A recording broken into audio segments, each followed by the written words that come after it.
Hi all welcome to Blasters arena.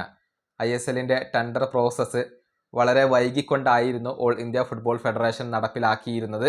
അതിൻ്റെ പേരിൽ ക്ലബ്ബുകൾ എല്ലാവരും വലിയ പ്രതിഷേധം സംഘടിപ്പിച്ചു, ലെറ്റർ പുറത്തിറക്കി. തുടർന്നാണ് tender all India football federation പുറപ്പെടുവിച്ചത്.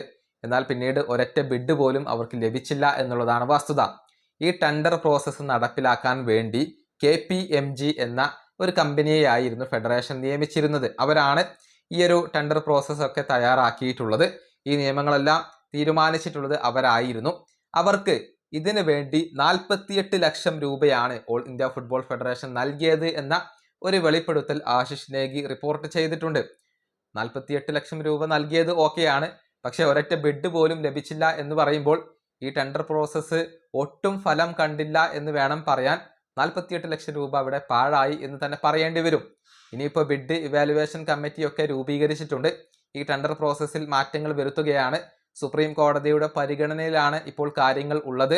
കാര്യമായ മാറ്റങ്ങൾ വരുത്തേണ്ടി വരും. എന്നാൽ തന്നെ ബിഡുകൾ വരുമോ എന്ന കാര്യത്തിൽ യാതൊരുവിധ ഉറപ്പുകളും പറയാൻ കഴിയില്ല. അങ്ങനെ ISL ഇപ്പോൾ തീർത്തും നിശ്ചലാവസ്ഥയിലാണ് ഉള്ളത്.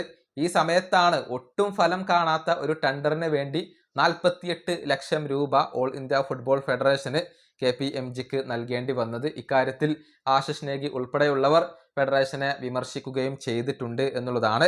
ഏതായാലും ഇത്രയും വലിയ തുക മുടക്കിയിട്ട് അതിന് ഒരു ഉപകാരം പോലും ലഭിച്ചില്ല എന്നുള്ളത് വളരെയധികം ദുഃഖകരമായ ഒരു കാര്യമാണ്. ഈ വീഡിയോയുടെ അവസാനിപ്പിക്കുന്നു. അടുത്തൊരു വീണ്ടും കാണാം.